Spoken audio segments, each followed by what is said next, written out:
Good morning mga kamarites. Ayan, gumising na naman po ang inyong kamarites upang magluto ng breakfast ng aking mga mahal sa buhay. After nun, may bumili sa akin ng 15 kilos na bigas.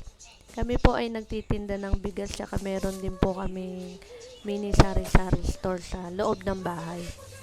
Sa hirap ng buhay ngayon, dumagdag pa ang presyo ng bigas sa sobrang mahal. Samantalang dati 25 lang ang kilo. Ngayon halos higit times 2 na ang presyo. 60 kilo ang bentahan namin yan mga kamarites.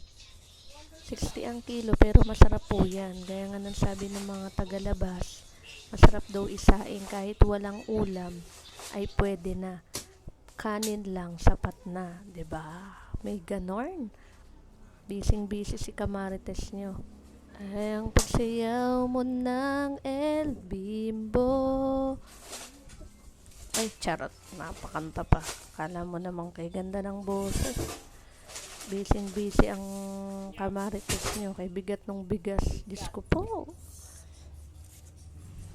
Sa eskwela ay diretso lang sa inyo. Napakanta si kamarites nyo. Pasensya na po sa boses.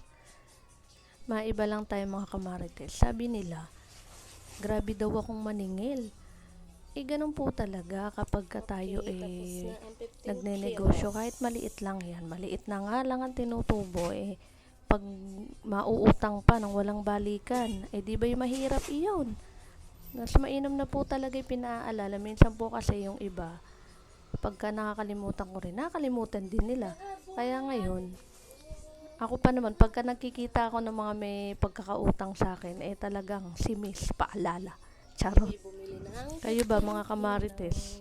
Nagpapautang din po ba kayo? Gano lang naman yan tinda ko. May alak din naman, may yelo, may ice candy, etc. Pinlex pa yung paninda niya. Kala mo naman, may dami. Char. Ubos na yung alak ko dyan, kamarites. Bibili na naman ako. Mas itlog.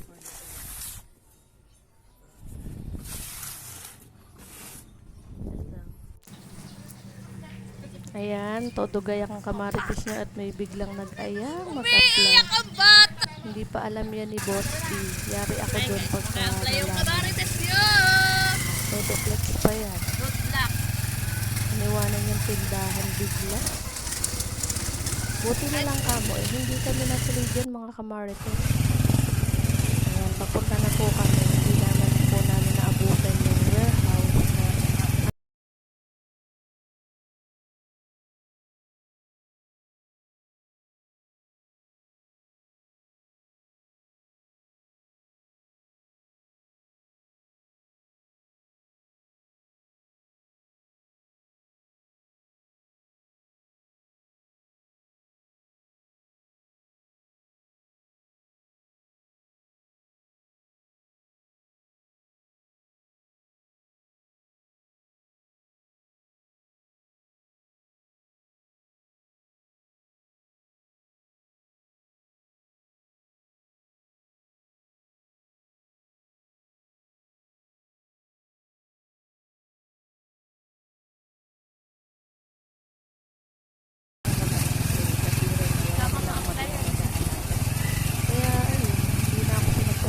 Ayan, ngayon, hindi niya alam yan. Talaga po. Kung natuloy kami yan, kasi sabi niya, wala na doon. Papakayo rin na yun. Kung natuloy kami, no choice siya.